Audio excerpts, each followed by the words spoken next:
আসসালামু আলাইকুম, সবাই কেমন আছেন? আশা করি সবাই ভালো আছেন। আজকে আমি তৈরি করে দেখাবো বেগুনের অপূর্ব স্বাদের একটি রেসিপি। এই রেসিপিটি হয়তো অনেকেই খাননি বা অনেকে খেয়েছেন। আমি যেভাবে আজকে তৈরি করব, একবার হলেও এইভাবে এই রেসিপিটি তৈরি করে খেয়ে দেখবেন কতটা সুস্বাদু হয়। আর বাড়ির ছোট থেকে বড় সবাই খেতে পছন্দ। তো আমি এখানে বেগুন নিয়েছি, 3টা বেগুন নিয়েছি। বেগুনগুলা ধুয়ে পরিষ্কার করে এইভাবে আমি চাক চাক করে কেটে নিয়েছি। একবারে পাতলাও না, একবারে মোটাও না, এই সাইজ কেটে নিয়েছি। এখন আমি এর ভিতর দিয়ে দেব হাফ চামচ পরিমাণ লবণ, দিয়ে দেব হাফ চামচ পরিমাণ মরিচের গুঁড়ো, আর দিয়ে দিব হাফ চামচেরও একটু কম হলুদের গুঁড়ো। এখন আমি খুব ভালোভাবে বেগুনটা মশলার সাথে মিশিয়ে নেব। এইভাবে বেগুন যদি ভাজা যায়, দেখা যায় যে গরম ভাতের সাথে খেতে কিন্তু খুবই মজা হয়। খুবই সহজ আর ঝটপট করে এই রেসিপিটি তৈরি করে নেওয়া যায়। বেগুনগুলো আমি মাখিয়ে নিয়েছি। এখন আমি এক সাইডে রেখে দিলাম। এখানে আমি দিয়ে দিলাম হাফ কাপ পরিমাণ চাউলের গুঁড়ি, শুকনো চাউলের গুঁড়া। এটা দিয়ে দিলাম হাফ কাপ পরিমাণ বেসন, দিয়ে দিলাম খুবই অল্প পরিমাণ হলুদের গুঁড়ো, দিয়ে দিলাম হাফ চামচের কম লাল মরিচের গুঁড়ো, আর দিয়ে দিলাম হাফ চামচ পরিমাণ জিরার গুঁড়ো, দিলাম হাফ চামচ পরিমাণ লবণ। খুব সুন্দর করে আমি হাত দিয়ে উপকরণগুলো মিশিয়ে নেব। চাইলে এখানে হ্যান্ডউইচ দিয়েও মিশানো যাবে, তো আমি হাত দিয়ে মিশিয়ে নিলাম। এতে করে কোনো দানা দানা ভাব থাকবে না। উপকরণ হাত দিয়ে খুব ভালোভাবে আমি উপকরণগুলো মিশিয়ে নেব। খুব সুন্দরভাবে আমি মিশিয়ে নিয়েছি। এখন আমি বেগুনগুলো এই উপকরণের মধ্যে দিয়ে এইভাবে কোট করে নেব। সবগুলো বেগুন আমি এভাবে কোট করে নেব। এভাবে বেগুন ভাজি করলে বেগুনটা খুবই সফট আর ক্রিস্পি হয়, খেতে খুবই মজা লাগে। সবগুলো বেগুন আমি এভাবে কোট করে নিয়েছি। এখন আমি বেগুনটা 5 মিনিটের জন্য রেস্টে রাখবো। 5 মিনিট পরে আমি বেগুনটা ভেজে নেব। ফিরে আসছি 5 মিনিট পর। আসলাম 5 মিনিট পর। এখন আমি বেগুনগুলো ভেজে নেব। এখানে একটা প্যান বসিয়ে দিয়েছি, প্যানটা গরম হয়ে গিয়েছে। এখন আমি পরিমাণ মতো সাদা তেলটা দিয়ে দিলাম। এখন আমি সবগুলো বেগুন তেলের ভিতর দিয়ে দিলাম।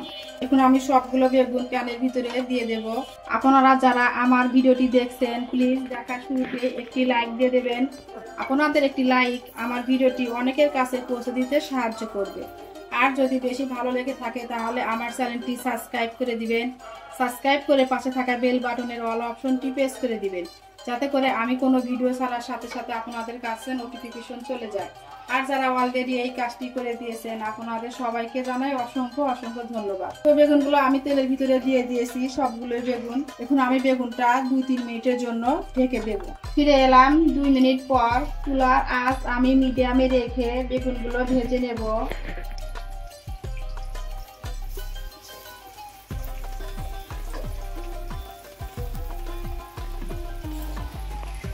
এভাবে সবগুলো বেগুন আমি উল্টিয়ে দেব।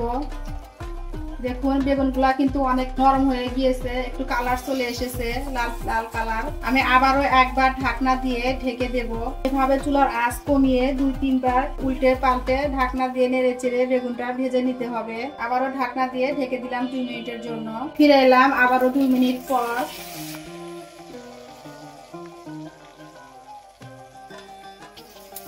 এখন আবারও একটু নেড়ে চেড়ে নেব।